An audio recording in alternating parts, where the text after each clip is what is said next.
The Fourth and Goal Podcast. That's all it is. But there's a lot of airspace to cover for Milroe. Still looking. Firing. Near corner. It's caught! Touchdown, Alabama! Strebler dials it up. End zone! Touchdown! They're going to snap it. And it's Trey Burton who throws caught. Foles. Touchdown. There ain't no podcast like the Fourth and Goal Podcast. Like, hit that subscribe button and share. And welcome to the Fourth and Goal Podcast here this Monday evening / night. I'm Noah Drury here along with Justin Pollington and Andrew Burns. How was your guys' weekend? Because you might have done something other than watch football because it wasn't a great weekend for football. Yeah, I think we all spent our weekends pretty similar. I think we're all pretty busy dudes. Friday was good as normal. Was at Andrew's alma mater, watching them lose a barn burner to Brighton in overtime. And then Saturday, I spent my afternoon on a scaffolding getting absolutely fucking scorched by the sun. And my forehead's like pretty much red and has like a heat rash on it. So that was cool. But other than that, it was good. Watched some football yesterday, chilled. Like you said, kind of a slow weekend, weird weekend in the NFL. Yeah. I spent the weekend over in Kalamazoo doing National Guard things. Sound like it killed you. It made your voice 10 times deeper. It did. I'm so tired. That was such a... Every month's different. This month was a lot of just finding scavenger hunts in unorganized rooms, finding random stuff, or going from Humvee to Humvee. Yeah. Okay, that's what that six-digit number is. All right, next Humvee. Yeah, that sucked. I did go to the Western Michigan game. Okay. Which that was actually pretty fun. They played. Who did they play? I didn't see. Bethune-Cookman. Oh yeah, I saw they were cooking the crap out What's of that? it. FCS school? No pun intended. FCS, HBC. Isn't Ed Reed who coached that team? I think so. No, Ed Reed's in Colorado now, isn't he? No, I don't think. I'm pretty sure Ed Reed's the head coach for Bethune. He could be. He I could don't be know. right. Someone fact check that. All right, give me 1 second. I want to say that's an FCS school out of Daytona. Yeah, I want to say because there was some headline of him being the head coach there. Maybe he was done after a season. I'm not sure. Yeah. I remember seeing it a while back. I spent my weekend Friday. I probably sideline reported for the worst game in the state. Sorry, Chelsea and Pinckney, but your game was 7-0. It was just a ton of penalties just called back after some really good drives. And then Saturday, I called my first NCAA game doing Davenport's women's soccer. They ended up losing 2-1, but still a pretty good game. And I'll have a gig calling some D1 hockey for Davenport in about 2 weeks. So, hell yeah. Also, the head coach Played for some Bethune hide the is weenie Raymond. with your buddies. What'd you say? Played some hide the weenie with your buddies. Yeah. The head coach for Bethune is Raymond Woody Jr. No, yeah. So not but they stunk. Western, actually, it makes sense now why they almost beat Wisconsin. They got half a max squad cooking in Kalamazoo this year. All right, let's jump into the games. It started on Friday night with Kansas State beating Arizona 31-7. I watched the tail end of this game. Avery Johnson looked pretty good.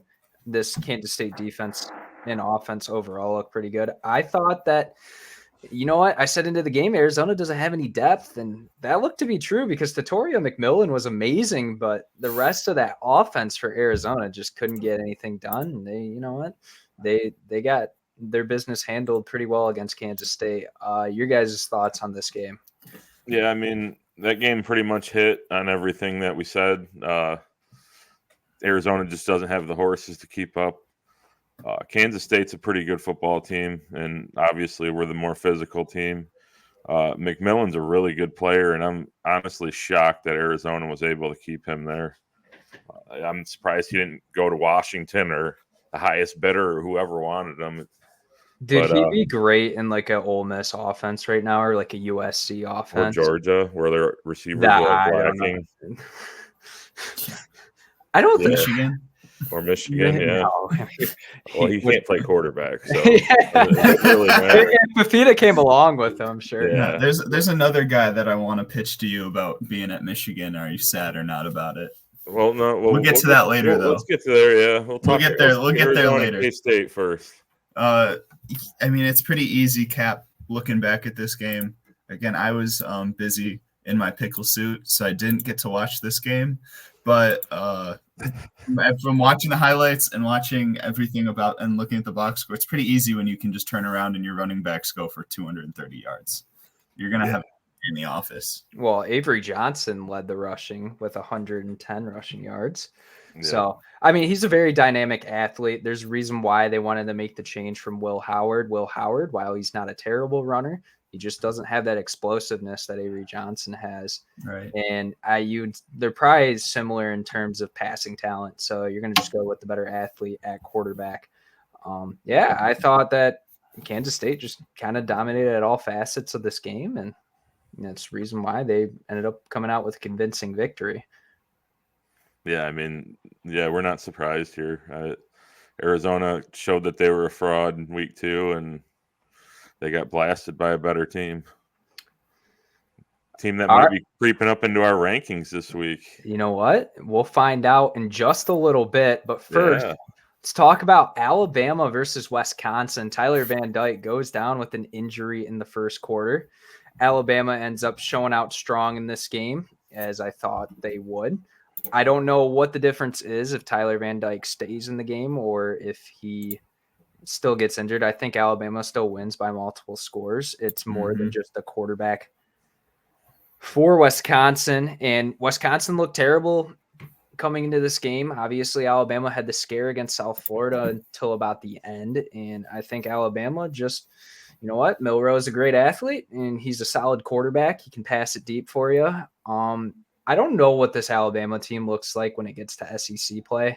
I'm kind of concerned because they rely on a lot of home run plays, and those are going to be limited, and you're going to have to drive down the field. And your defense, while they played good against Wisconsin, you weren't vertically challenged, especially with TVD going out and having Braden Locke play quarterback. What does that Alabama secondary look like? Their defensive line looks pretty good. I'll say that, but I'm a little concerned when it comes to Alabama and SEC play. I think the biggest thing we got to remember with Bama going into SEC play is, I mean, year one of a new head coach, even if it's still Bama and they return so much, it's year one. They're going to be going through some growing pains, which I think we did see that last week against South Florida. But then they also are losing their starting not bookends, but their 2 starting cornerbacks from last year. Yeah. They did lose McKinstry and Arnold. So now they're breaking into guys who I don't know how much they played last year, but I mean, you had 2 first-round picks on your backfield last year. They're probably not playing all that much.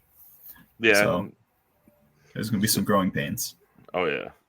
And the game kind of went how you thought it was going to go. I mean, Wisconsin played them tough in the first quarter, and they shot their wad. Jalen Milroe, probably legitimate Heisman candidate, in my opinion. He may be a front runner at this point. They do have Georgia. They have a bye week, and then they have Georgia, which will really tell the tale. I'm really excited for that game because I want to see how Georgia looks after. And then they have Vanderbilt after Georgia, so it's like we get to find out how legitimate. Vanderbilt. Vandy to the moon. They just lost to Georgia State, bro. They're not. Vandy to the moon, down, bro. Oh my god, I made one overreaction, and I'm just never gonna hear the end of it. The dude's like clam baking himself in his room. Like I think Vanderbilt's gonna win the SEC, bro. It was a freaking joke. I wasn't being serious. Vandy and Iowa in the national title, according to Noah. Yeah. Oh yeah. Dude, that would be a hell of a game, dude. There'd probably in a 65,000 person stadium, there'd probably be about 40 there. Hammer the under so hard. Hammer Dude, the under would be at like 25.5. Oh my god, dude. That'd be a great game. That needs to be an out of conference game coming up soon. Next year they gotta book it. No, but Jalen Milroe basically is just willing Alabama. I mean, the guy's got like 12 combined touchdowns right now. He's definitely a front runner in my opinion, and it's not so bad when you get to roll into Tuscaloosa and you have Saban's dynasty that you get to pick up. You know what I mean? He wasn't on third base, standing on third base like Sharon Moore was when he got handed the keys to Michigan. You know, right? 19 guys in the NFL, and you know, Sharon Moore was standing on third base with his cleats tied. He kind of got handed an empty QB room. He got handed an empty cover. He got handed an empty offense in general. He didn't get it. He doesn't have it as good as Kalen DeBoer, but no, he does not. I mean, Kalen DeBoer, he's still got some transfer portal guys. And I mean, obviously, they still have some players leave for the NFL. And you have, you know, recruits that end up going to other places and like Julian Sand going to Ohio State. Yeah. And then you have guys on the roster from last year hitting the portal. But you did a good job getting guys like Jeremy Bernard, Keon Sabb, and they should be a contender in the SEC. We'll see. Like Proctor going to Iowa, and then he's like, "Nah, I'm good. I think I'll go back to Alabama." Well, he probably wants to actually like pass block, so. Right? So he can like show what he can do. Yeah. Apologies to our fans in Iowa City. Right. It's a sad existence over there. Let's get into another SEC matchup that was a little bit more entertaining. LSU versus South Carolina. Got to watch this one a little bit back as well. Lenoris Sellers, man, maybe not the greatest thrower, but man, can he do some stuff with his legs? Rocket Sanders ended up being pretty impressive, but LSU comes out with the win. But I'm not convinced this LSU team's a top 25 team, man. They haven't improved defensively. Garrett Nussmeier can only do so much. You see the depletion in the receiver room compared to last year's team, and they're not able to run the ball that well either. And that it's just, how long is LSU going to be able to hold on to the hype?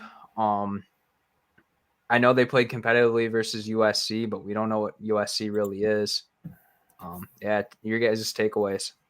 I think LSU is going to be – I mean, like you said, Nussmeier, he's not Superman. He's not going to be the stop-fix-all quarterback. I mean, he's a college quarterback. They never are. And it's not like he can run the ball either. He's a guy, a traditional passer out of the pocket. He'll improvise a little bit. He's very comparable to Joe Burrow if you watch him play. Right, but Joe Burrow is throwing to Jamar Chase and Justin Jefferson, and there's no standout first-round pick on this team so far this year at least. And I mean, for me, they're going to go as far as their defense can carry them. Right. Yeah, if they can keep putting up in conference 5-sack games, might get to 9, maybe 10 wins. Who knows? SEC is kind of open for the first time in a long time. Yeah, I think. Well, for second place. Yeah, that's true. I think their offense is still. I think their offense is good. It's good. They have a good enough offense to get by, but it kind of looks to me like their defense is kind of going backwards again, and it kind of leads me to believe, well, what is USC then? You know what I mean? So, because that was a defensive struggle in that first game between those two teams, but South Carolina kind of exposed a little bit here. I mean, they rushed for over 200 yards on them. It's just South Carolina is also not supposed to be a great team, right? Like their goal is to get to a bowl. Like that is right. And who knows if Beamer is going to be the head coach? And this is what, year 3 for Brian Kelly? Yeah. So I mean, you would think by this point, you know, him being, you know, an elite coach, air quotes, because I hate Brian Kelly, him being an elite coach, that they would be a national contender shoo-in by now, but that doesn't seem to be the case with old D. Kelly down there. They're waiting for Underwood to come in there. Okay. Yeah, well, I mean, he's going to start as a freshman. You just had a top 5 quarterback go, and now you got Nussmeier, who's probably going to be another quarterback drafted. Like, he should be a top 10 quarterback. I mean, if you watch the kid play, he is pretty good. So, do you think? So, I just went and looked back at the USC box score line for LSU. and they put up 70 rushing yards. But then you look this weekend, 200 rushing yards. Is that the weakness LSU is going to have? Can they just not stop the ball? I didn't watch this game very much again. I was I just don't think they don't play like they have players on defense. Like you have Harold Perkins, but if you can't play collectively together defensively, and I think it's more of a scheme fit than anything because they obviously recruit talent down there and they get a lot of guys in the transfer portal, but it doesn't matter if your scheme's right. They made the transition, got Missouri's defensive coordinator, but it hasn't really worked out. I'm wondering with Harold Perkins if his freshman year was going to be his best year because he kind of took a step back last year and he's not really making headway this year. But he's an edge rusher, and they put him in outside backer. Yeah, I mean that's like trying to move Von Miller around. He's got the same kind of skill set. like Khalil Mack. Yeah. You just can't do that with the guy that's such a dominant edge rusher. Right. He was.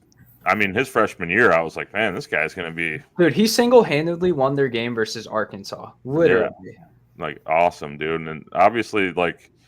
It's not beneficial to him to be in different schemes each year where they kind of got him playing out of place. But right. I mean, it's just a bad evaluation of talent and a bad evaluation of scheme. That's really what the LSU defense is. Yeah, I agree. I mean, yeah, there's not really much to talk about in this game. I know that South Carolina had a costly penalty that kind of screwed them over, and they very well could have won this game and probably should have won this game. Yeah, I think that's where we should end it off. Missouri Boston College ended up being close at the end, a little bit of a garbage time touchdown by Boston College, but still a relatively competitive game. I don't know what it means for Missouri. I don't know what it means for Boston College. I really wasn't able to get a good evaluation of where they should be in terms of top 25 play.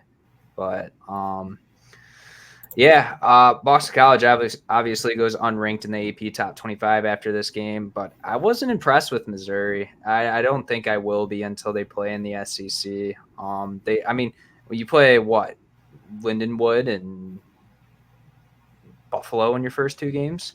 Yeah, they didn't play very stout competition. They let up their first touchdown. Oh, they get to go against SEC legends Vanderbilt this week. Yeah. They'll win by 30. They should win by 30. You mean Vanderbilt? Yeah. I mean,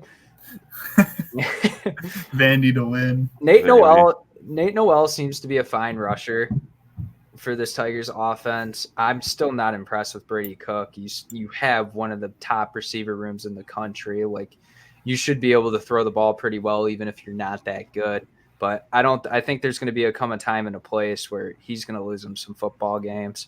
They got Alabama, Oklahoma on the schedule. Wow, their SEC schedule is actually relatively easy. What the heck? Like their three toughest games in the SEC are Texas A&M, Alabama, and Oklahoma. And other than that, I mean, they get to play Arkansas, Mississippi State, Vanderbilt, Auburn. Like, these are not wow. Oh my gosh. They can. That's why they're going to sneak in. But they're not that good of a team. But it doesn't matter. It's just like the case I made with Nebraska. I don't think Nebraska's great, but if you look at Nebraska's schedule, they don't play. I'm pretty sure they dodge. They don't Ohio play State, anyone. Oregon. They don't play all those teams. They do play Ohio State after their seventh game, so they could one loss. But I don't know. Well, I guess we're not going to get a true evaluation of this Missouri team for a while, but they can end up having a stinker somewhere down the line. I think it's just a big reliability on your top three receivers, Luther Burden, Mookie Cooper, and Theo Weiss being studs for you. And if they're not, then teams have good secondary matchups against you. What is Brady Cook going to do? I don't know. Burden had a Burden day. Castellanos, he tried to will Boston College, but I mean, Castellanos is just a high risk, high reward quarterback. Yeah. This is just the way he plays, and he's not as poised as some of the scrambling quarterbacks in the past couple years or so. So he's going to make a lot more mistakes than you probably want him to. But yeah, I don't think none of us here are very high on Missouri. Andrew, I think you agree with that, right? Well, some I of think you, I think I'm the highest out of all of us. you on guys are Missouri. way higher than Missouri than I am. Yeah, I don't even think Noah had him in the top 12. Nope. Yeah, I don't know. I had a lot of respect for BC going into this game. Not Yeah. a lot of respect, but I had more probably respect than the average person does. Is that So like a just- bias thing because your team's getting ready to play them, or No, well, probably a little subconsciously I feared this team. Yeah. So then seeing anyone go in and basically win by 2 scores, minus the garbage time touchdown, it's just kind of like, oh, okay, we're gonna get our ass kicked next weekend. Well, The transitive property was in my head probably, but Yeah. we I play still think we Missouri play BC, not Missouri. So No, that's what I meant. To so go you in think and beat BC. so you think? he said he I was think high on MSU Boston College going into the game. Yeah. I don't know. Boston College. They're gonna be a tough test for anyone just because of who their quarterback is. And it's the red bandana next weekend. Yeah. So we'll see. We'll talk more on that matchup later in the week. But right now, we got Oklahoma versus Tulane. Oklahoma, they get a good lead, get it close, and then end up pulling away. You play about 2.5 quarters of good football, but the 1.5 quarters looked pretty bad. I think defensively, though, Oklahoma is still pretty stout. They haven't allowed over 20 points this season. And Tulane, they were able to put up 27 against Kansas State. That game was at home, but still, Kansas State's somewhere in the top 15, top 10 in that range. And Oklahoma, they do a pretty solid job of taking care of business. Got a little scary, but I like this Oklahoma team, and we're going to learn a lot because they host Tennessee next weekend, so that'll be a really good game. Bet the over. Yeah. Well, maybe not. Well, I'll tell you what, if we're betting overs, then Oklahoma don't got a chance. No. Oklahoma will have to play solid defense in that matchup. Yeah, I don't think that anyone played particularly well. They were able to run the ball a little bit more, ran the ball better than they passed it. But I think defensively, defense is going to carry this team down the line, week through week. Jackson Arnold's a good quarterback, but with having very limited receivers, I mean, Deion Burks is your number one, and then after that, it's a significant drop-off in talent because Farouk and Andrew Anthony are hurt. So you just not having a ton of weapons to throw to is really going to not do you any justice, especially towards your stat line. So it'll be an interesting game versus Tennessee. I don't think Oklahoma is a likely victor if the receivers aren't healthy, but we'll once again break down that matchup later in the week. You guys have any thoughts on this game? Yeah, I mean, just kind of reiterate what you said a little bit. I mean, I'm kind of the one sitting here looking like the jackass right now because I took Tulane as my upset of the week last week. I'm the only one that got an upset of the week right. I figured, and Oklahoma's, like you said, Oklahoma's offense, Jackson Arnold played very average. You know what I mean? He's going to have to do would much take better. him over Davis Warren. But like you said, though, Farouk and Andrew Anthony are both out. He doesn't have the deep threats that he normally has. And his offensive line's not good. It's not good, and they're gonna lean heavy on defense, but they're running into an animal next week, and I don't want to get too much into that because we'll talk about that here on Thursday, I think. So, but yeah, that's all I really got on that game. Just to point out to myself that I look like a jackass because I took Tulane in this game. I don't think that was a wrong pick. I didn't like. I understand your perspective on it, right? Because they were struggling. Yeah. Also, JP, don't worry. I looked like a jackass as well. At least your pick was more correct than mine was. Yeah. But there's not much more I can add. You guys capped this game pretty good just now, but I still stand by my statement preseason. Oklahoma does not deserve to be top 25. And I wouldn't go that far. I don't think they deserve to be a top 15 team right now. I think that they might be a fringe top 20, 25, maybe, but the injury bug definitely. Yeah, it's just they don't have depth to replace their starters. It's a big drop off from 1 to 2. Right. Yeah, and we'll get a better read on them this week. Yeah. Mhm. Your boy, I was actually very impressed with him, Andrew. Dylan Gabriel. He ended up, it was a close game in the first half, but dude, It yeah, was. he was actually making some throws downfield. Mhm. And they kind of let him loose. And I was actually pretty surprised. I thought he played pretty well. I thought they were able to get the ground game going a little bit too. And they looked physical for the first time this season against a team That that's been that traditionally physical. I was that very impressed. that was my biggest surprise of this weekend was they were able to travel into Corvallis. Usually physicality is the thing you see week in, week out, no matter what, even if you get housed or whatever. I mean, in Oregon's case, even if you win by 3 points or a touchdown or whatever against Idaho and whoever the hell else they've played this year, that didn't matter. But I mean, they were able to travel in and actually outbeat It was Oregon close State. in the first half, but I mean Yeah. they did a really good job of showing up and taking care of business, and that's good. That's good news for Oregon because I like them a lot more after what I saw. I don't have a great read on how good Oregon State is. Are they a top 40, a top 60, a top 80 team? I don't know, but I thought they played pretty well coming up into this point of the game and showed a good effort in the first half, but the talent and just physicality showed in the second half. I think they're just going to be. Well, this game got very much away from them in the second half, but they're going to be one of those pesky, annoying teams, especially come bowl season. Yeah, They're going to surprise some people. And now the Pac-2 is now singularly defeated. They have their first loss. Yeah, I think Oregon's going to be a team that is just going to progressively get better and better as the year goes on. Oregon State kind of had to abandon the run once the score started getting out of hand, and that's just not the way they play football there in Corvallis. And that played right into Oregon's hand, and they smoked them. I mean, but Oregon State, they just lost Jonathan Smith, and they're going through a transition. They lost 2 quarterbacks on the roster. I mean, that's not really – they're not who they're going to – it's not a clear indication how good Oregon State is, like you said. You know what I mean? But it's tough, and I think they're going to be different from week to week just because they don't have anyone at outstanding at any position. They're just like a solid coached football team that plays hard defense and tries to play some smash mouth offense. So, yeah. Mm-hmm. Last game that we'll directly talk about, and then we'll kind of open up the board.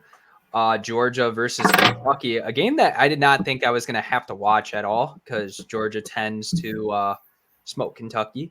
That was a game that this might be the worst game that I watched this year. In terms of just not executing drives in the red zone, in terms of just punting. Dude, when Kentucky punted the ball back to Georgia when they could have gone for it, and then they ended up taking a delay a game, that was just terrible. That was like some of the worst coached football I've seen.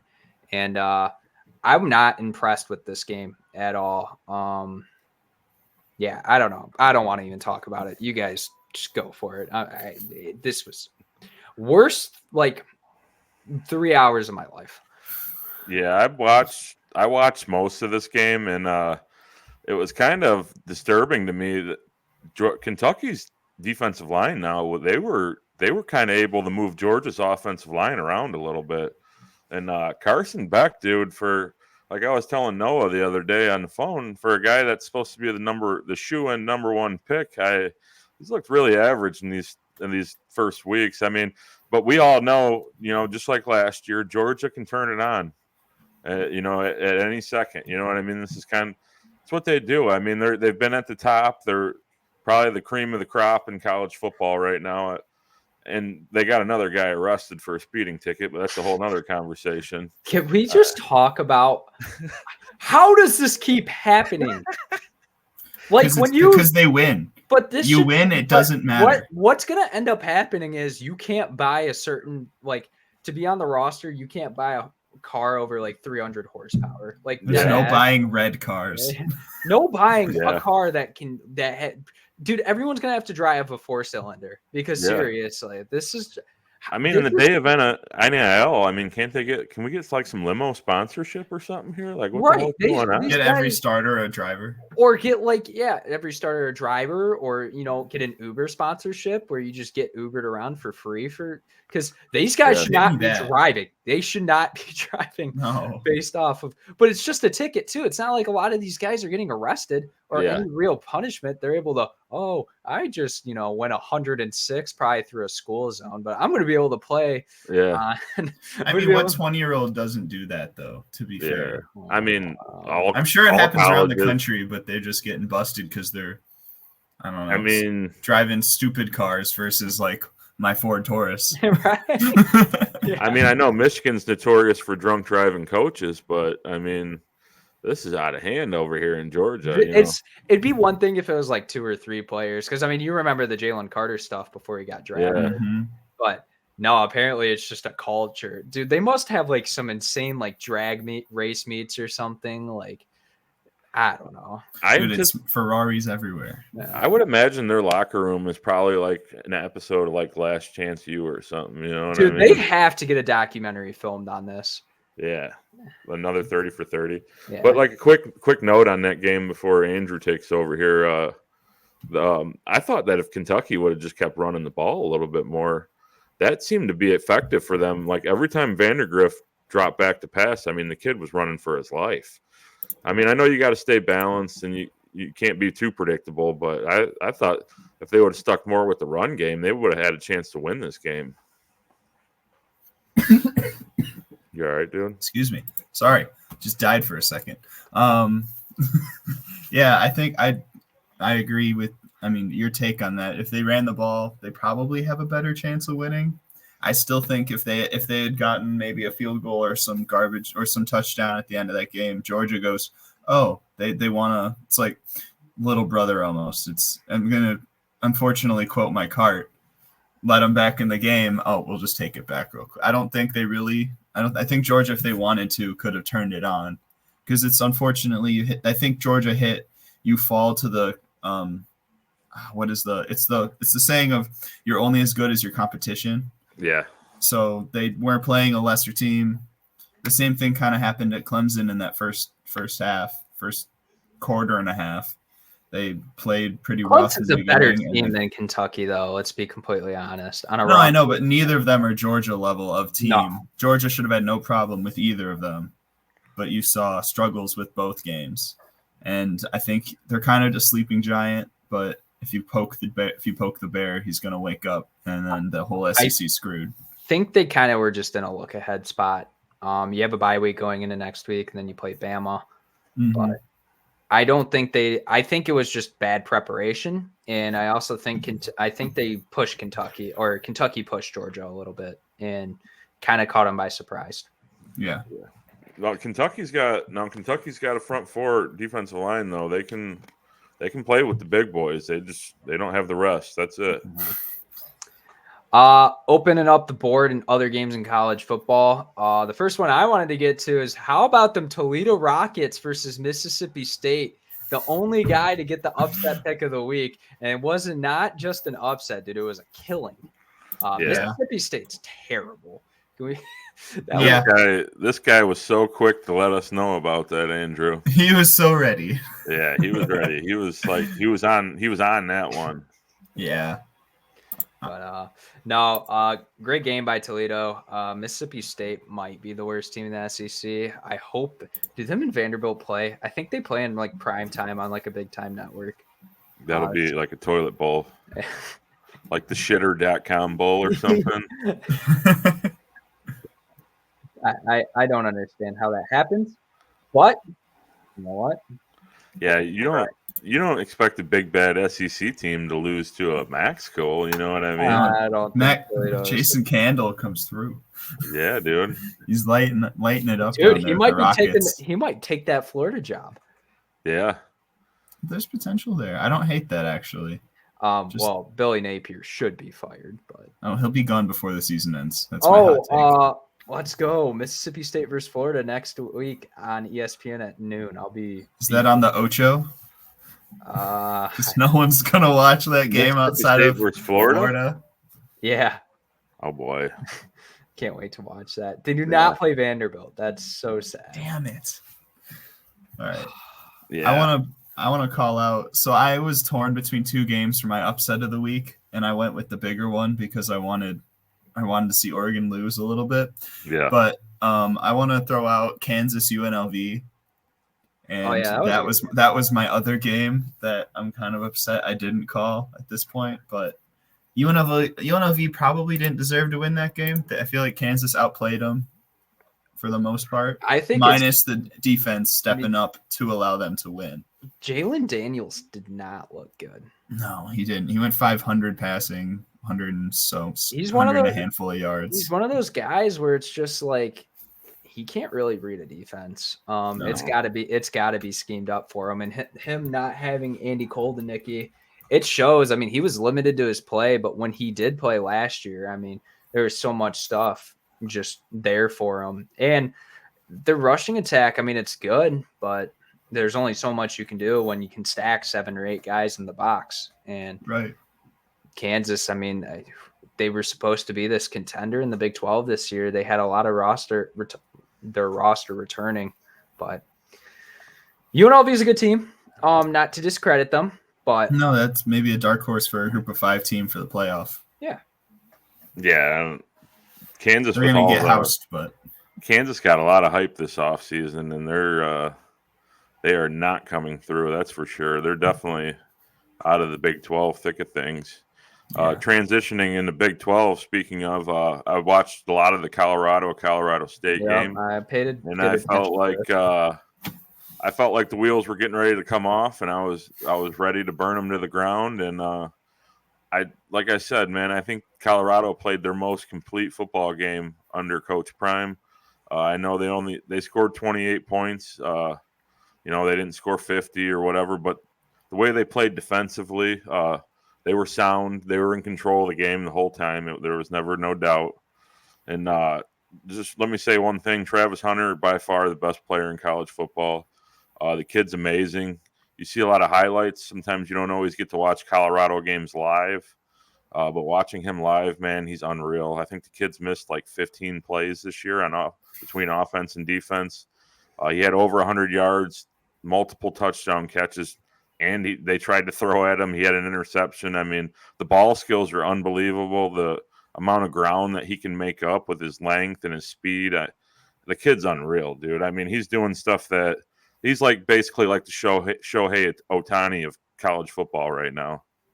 Yeah, I mean, you put it pretty well. It should be the number 1 pick in this draft. I don't think there's any other question. I don't care how they play the rest of the year. Or he's going to always be productive in some sort of way. And I also think Colorado State's kind of terrible. We saw Texas be able to pitch a 52-0 shutout, which Texas is a freaking monster, but that just shows you the level of Colorado State, not able to compete with good teams. And I'm not calling Colorado a top 25 team, but I think they can be a bowl team this year. I don't think that's out of the question. No, I agree. No, it's in the realm of possibility. Andrew, what do you got on it? I mean, I called myself out, so I think it's your turn to call yourself out here. Yeah.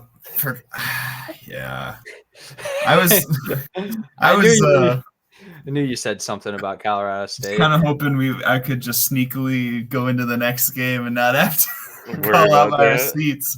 Oh, dude, You guys pull up my receipts the most for sure. I know, I got a filing cabinet sitting right next to me.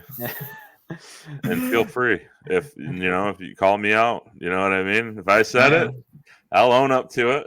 We're gonna call you desk job Justin. That's it, dude. Yeah, Colorado played one. Yeah, I agree with you, JP. He probably played his best game at Colorado so far. Maybe his other best game was also against Colorado State.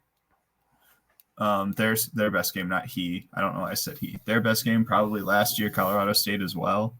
But the fact their best game was against Nebraska last year. Yeah, probably Nebraska. That's fair. Yeah. Maybe they struggled big time. I wouldn't say TCU. They did not play good defense versus TCU. No, that was a hoop first to score 50. Right.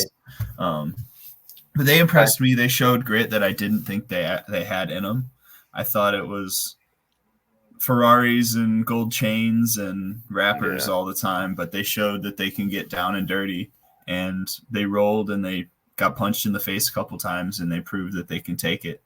And I think not winning the Big 12 by any means of the imagination, but a bowl game, maybe not New Year's Six at all, because those are all gone, but maybe a decent bowl game, like maybe the Cheez-It Bowl.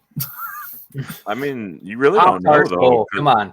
How good really is the Big 12? I mean, you really don't know. I mean, yeah, it's tough to judge. I think the teams at the top, with a healthy Cam Rising, Utah, even though Isaac Wilson didn't look bad in his first start, it was against Utah State, and Utah State has an interim head coach, but still, I think Utah looks solid. Okie State, Oklahoma State, Kansas State, maybe UCF. Can we talk about that game? Dark Horse, Coach O. No, but seriously, Oklahoma or UCF was down 7-28 against TCU, and came back. KJ Jefferson, one of my favorite quarterbacks, not because he's that good, but just in terms of play style and how. No, you talked a lot of shit about KJ Jefferson. You said he's not going to be good there. I know. He's fun to watch. I will say he is just fun to watch. I don't. Penny Boone. Penny Boone's a good running back. Transferred from the Toledo Rockets. From Toledo, yep. Just a all-around program. He was a Louisville running back for about 2 days. But no, I think UCF, just when it came down to it, they played better football in the second half, and TCU got kind of lucky with just some big plays out with big passing plays. I'm pretty sure their leading receiver back ended up having like 200 yards, but I don't know how good either of those teams are. I think UCF's good.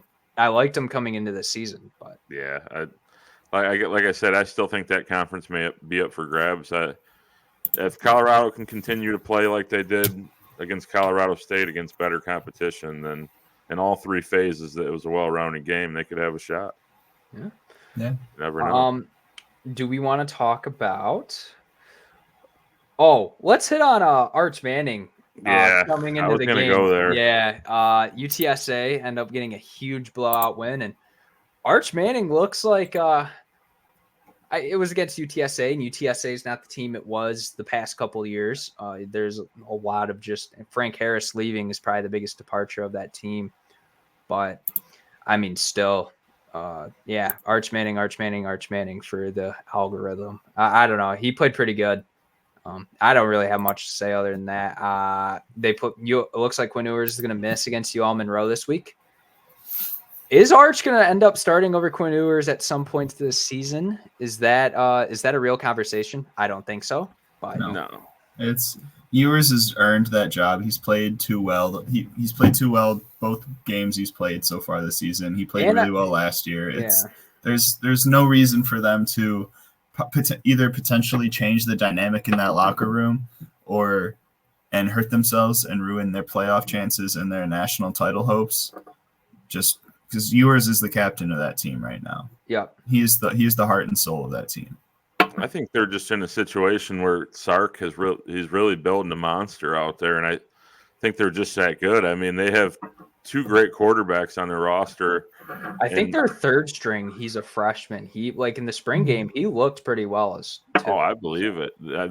He's like I said, he's building a monster out there, and Texas has looked like the best team in the country, hands down. I mean, you can say that Ohio State's looked very good, but they haven't really played anybody of note yet. But I mean, Texas they've been the number one team in the country, and it shows in the rankings. They got moved up ahead of Georgia, and I seen Arch Manning rip off that 60+ yard run, dude. I'm like, I didn't even know. I did not know he was capable of running that well. A Manning that can run is terrifying. I mean, UTSA or not, the guy came off the bench cold and ripped off a 60-yard touchdown run and then threw for 4 more. I'm like, where is this coming from? He can improvise, he can run, he can throw. Man, Texas is going to be scary for a long time, dude. Because they're going to have him for 2 years after this. Yeah, well, maybe probably one. Maybe one. I'd imagine he took a red shirt last year. But you could still go to the NFL as a sophomore red shirt. Oh, that's right. So you just have to do 3 years in college. Doesn't matter if you do 3 years playing. Yeah. I mean, he's already getting paid more than some NFL quarterbacks as a backup at Texas. Should be. So. Might see a Caleb Williams situation. Just be like, "What's the rookie deal?" Here's more than that. Yeah. All right. Do we want to? Let's get into the 4th and goal poll. Oh, this is the wrong one. Gosh, dang it. Well, hold on, guys. This is absolutely. Let's talk about the 4th and goal poll. I'll bring it up here in a second. Talk about your guys' rankings before we get into the official gist of it all. Yeah, I mean, in my rankings, I kind of sided with the AP a little bit on. I had Texas and I had Georgia number 1 and 2. At the third spot, I had Ohio State. 4 and 5, I went with Bama and Tennessee. I think our overall ranking had Tennessee in the fourth spot, if I'm not wrong. Yep. I had Ole Miss in there. I think Miami's moved up to 7 for me. I think that they've been really good. Maybe not as battle tested yet either. There's going to be tougher games in their schedule coming up. I moved Oregon up to 8. They moved up for me this week. I think they earned that. They played well. Missouri moved back for me at 7. Penn State at 10. Penn State kind of gave us the Jekyll and Hyde this year. They had a really good game against West Virginia, and then they came back the next week against a lesser opponent. Didn't really know. And then USC at 11, I think they still got to prove it. I don't know if Michigan really is a proving game for them because I don't know what Michigan is. And Kansas State moved up into the 12 spot for me this week. I think they're kind of earning it. They obviously, I mean, Arizona probably not a ranked team, but they balled them up like a piece of paper and threw them in the trash. I think they're worthy of a 12 spot at the moment. So I got a little slightly different. We have basically the same teams -1 going into this. I have Texas at 1, of course. They've by far proven they're the best team in the country. Then I put Ohio State, then Georgia.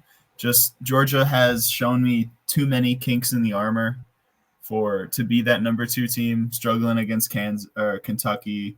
Ohio State, I mean, they had probably half a quarter to 3/4 of a quarter of rough play against Western Michigan and then just turned it on. And beyond that, you haven't seen really many struggles with Ohio State. And I think I'd take Ohio State's defensive backfield over Georgia, just going down. Yeah. Then I've got Ole Miss at 4. I like Ole Miss. Jackson Dart is probably still my Heisman favorite, even though Travis Hunter has been balling out. It's a quarterback award. It's a quarterback award because I'm still butthurt about Kenneth Walker. So if a running back can't get it, neither can Travis. Then I got Tennessee. They played fantastic. You can't not have them in the top 5. Bama, Oregon, Mizzou dropped a little bit in my rankings from last week. I probably, looking back at it now, I'd have Miami, who I have Miami behind Mizzou right now. I'd flip those two. After doing a little more research here in your guys' takes, I think you changed my mind about it. I still like Mizzou. They're still a top 10 team though. I don't. Yeah. Yeah. Then I got Penn State, USC, and our last team that differed, Justin, was I got Okie State at 12. Okay. Alec Bowman, Ollie Gordon, and I want to get to this before we move on from college. You didn't just say Alec, but you did not say Alan Bowman. I said did I say the wrong name? Did I say the wrong name? No, Presley's I did not. also Alan a pretty Bowman. good wide receiver one as well. No, I'm talking about the Michigan legend, dude. Alan Bowman. Oh my God, Alan Bowman or Davis senior? Warren. Alan Bowman or Davis Warren. Alan Bowman. Dude. Alan Bowman for sure. But why'd you guys let him go? Dude, You guys have actually been good. I know, dude. We had like Jack Tuttle things to worry about and stuff. Oh yeah, Jack Tuttle. But Orgy's starting this week against USC, so it's going to be a shit show. I'm still waiting for them to play the kid. So Yeah. this is what the fourth and goal ended up being. Sorry, I had the wrong thing loaded in. Texas at 1, Ohio State at 2, Georgia at 3, Tennessee at 4, Alabama at 5, Ole Miss at 6, Miami at 7, Oregon at 8, USC at 9, Missouri 10, Penn State 11, and then sneaking in at the 12th spot, the only new team in the fourth and goal poll, Kansas State at 12. I'll go through my rankings just really quickly. I had Texas at 1. No reason not to be. Ohio State at 2. I had Tennessee at 3. I had Georgia at 4. I had Georgia at 4. I was not impressed with Georgia slipped in every person's. Yeah. They didn't look that good to me, man. I don't think that looking back and watching that game live, I mean, they didn't look like dominant in one area against Kentucky, and that's Kentucky, bro, a team that just got slaughtered by South Carolina. So Yeah. we'll see. That's subject to change. Miami at 5. I thought Miami looked pretty good versus Ball State. 6, Bama. Still need it. We'll see versus Georgia. We'll see. 7, USC. I'm high on USC. I think they're going to come into the big house this week and do some damage and end up coming away with the win in that game. Ole Miss at 8. Just want to see them play a actual opponent. I think I don't know. I didn't like how they looked versus Wake Forest. At 9, I have Oregon. I'd probably move them up after ranking them where I had them. I'd probably put them at the 8 or 7 spot. They looked – I watched that game back a little bit. They looked pretty impressive against Oregon State. I got Kansas State at 10. I really liked how they looked on both sides of the ball. And then you guys are going to hate me for this. I have Oklahoma at 11 just because of how they are defensively. No. I wasn't pissed of how they looked, to be honest. We'll see versus Tennessee. And then 12. This is my homerism coming in. Louisville at 12. They've looked dominant the first 2 weeks. They're probably the second best team in the ACC in my opinion. And you know what? I think they deserve to be at least a top 15 team. Does Louisville play Miami this year? I want to say they do. I know they played them last year. So Let me say that was like a super hot takey top 12 there for you, bud. Yeah. That's a little out. I'm very overreactionary, I will say. Yeah. That was his this week's poll, not an overall poll. Yeah. Oh, I know. It's gonna change. Louisville does play Miami October 19th. Their next they play Georgia Tech next week. And then they go to South Bend to play Notre Dame, which that was a pretty rough game. If you check out Miami's schedule, man, I mean, that's a pretty weak schedule, dude. Yeah. I mean, outside of that Louisville game, they could cruise right into the playoffs at 11-1. I don't know, dude. I mean, I really like Syracuse, bro. I think Cuse ain't bad, but I don't think they beat Miami. Well, where is it? It's at Cuse. Dude, Miami. Well, actually, Miami might actually have home fans this year. Yeah, they all piled in like all the Lions fans been doing the last couple of years. I think the only game that I think could catch Miami is maybe Cal. Cal's looked pretty good defensively this year.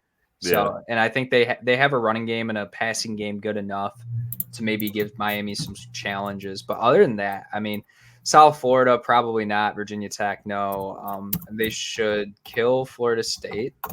And then Duke's not going to do anything. Georgia Tech, maybe. And then Wake Forest, no. So, yeah, Florida State's having a throwaway year. Oh, my gosh. Did you guys watch that game at all? No. No. I'm going to be straight up. Yeah. I saw a little bit. And, Florida State is bad. Yeah. They stink. You want to talk about teams we thought were bad for a second? If I can. One real quick. Let's talk about some very depressing teams that end up falling below our expectations. This is a team that I was low on. I thought they were going to be probably 17 in the Big Ten. The Indiana Hoosiers. Oh my, yeah, no, they've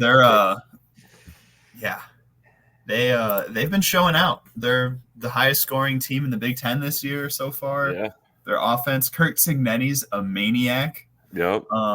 The man's a psychopath, and I don't want him ever dating my daughter, but he's a damn good football coach, and I'm severely impressed with this team and kind of afraid because I thought that was a dub for MSU.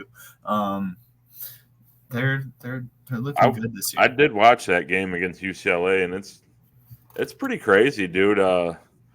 UCLA is playing in the Rose Bowl, dude, and they're playing in like an empty stadium. Nobody. It's an hour from their campus. I don't think people are very confident in Deshaun Foster's ability. I don't think not after Big Ten Media Day. Okay, well, USC kind of gets in the same boat too, and I think when you go to LA, I mean, outside of Hollywood and like the porn business, I don't think people are very much into sports. Well, that's why USC is the Trojans, too. Right? Sponsored. I don't. Well, maybe that would be pretty smart. A game I did kind of want to bring up: Washington State versus Washington. Shout out Apple Cup. Washington State coming out with the victory.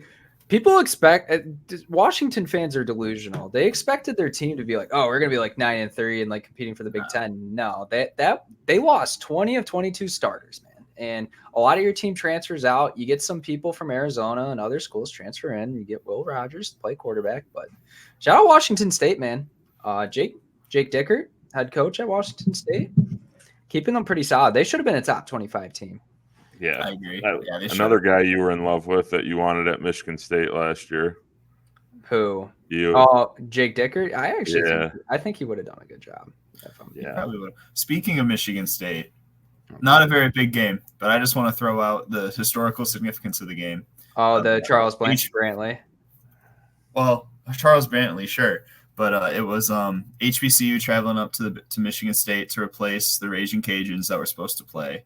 And this week they put in the Michigan State Hall of Fame was the 65-66 national title teams, who were basically the first two teams to integrate black players into a college football roster. Duffy Doherty, College Football Hall of Fame head coach, and then bring an HBCU team up to Michigan State, even just to get goose-egged by 40. It's still got that a little bit of historical significance in it, even if it wasn't very fun. Good game to watch. No, it was fun for me to watch. Oh yeah, I enjoyed it thoroughly, but it was it's more of the context of the game than the actual game that mattered on Saturday in East Lansing. You want to talk about your Wolverines at all, Justin? Yeah, I mean, I watched this game in depth. Obviously, I thought the defense looked a little leaky at times, but the defense overall played well. I mean, Arkansas State did score 18 points, but it literally was a garbage touchdown with like under 40 seconds left to go in the game. Then they got a 2-point conversion. This offense, man, boy, this offense is trash. Would you still take Cade McNamara over Davis Warren? Well, I was going to ask you guys actually, who had a worse weekend? Was it Davis Warren or Jared Goff? Because there was times where I thought Sam Bernstein's son was out there throwing passes because it's like, where's the ball going? Okay, so we'll get to this tomorrow, but Jared Goff had it was his 6th worst performance he's had in a Lions uniform yesterday. Yeah. And I'll tell you, his worst performance was last weekend as well. So Jared Goff's off to a screaming start for the Lions. But I don't think he's that good of a quarterback. He's not, but he should, with his weapons, he should be. Finish my Michigan thought, though. They named Alex Orji the starting quarterback today. I don't know what that entails.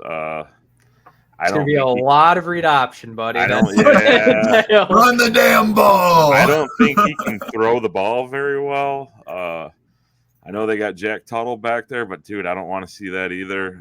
Is he still injured? He's still injured. Yeah, Jaden Davis was a kid that they brought in from North Carolina this year. I don't think they want. Dude, why would you bring in Jaden Davis? I don't think they want to bring him in this year, but, I mean. Why would you not? But when the wheels start. Because he doesn't have anyone to fucking throw to. That's why. If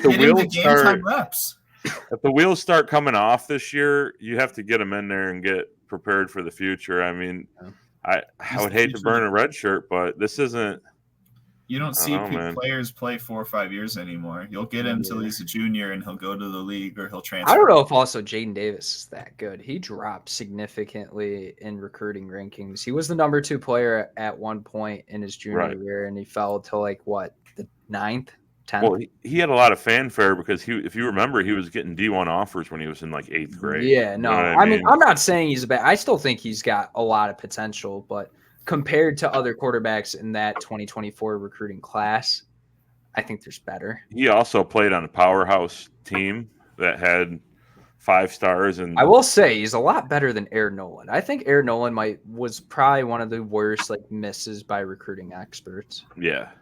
I don't think Jaden Davis finished very high at the Elite 11 final rankings. I think Air Nolan might have beat him out, but I don't know, man. It's just really depressing to me to come off of a national championship and see the state of Michigan football at the moment. I'm glad it's a trend for Michigan colleges after they have probably one of their best seasons in a while to then shit the bed the following year. Yeah. It's become a trend at this point.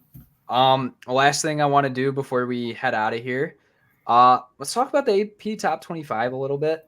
I know we mentioned our 4th and goal poll rankings, but maybe not necessarily the top 12, but any rankings that we agree or disagree with coming out of this weekend of some pretty weird. It wasn't like bad football; it's just weird football.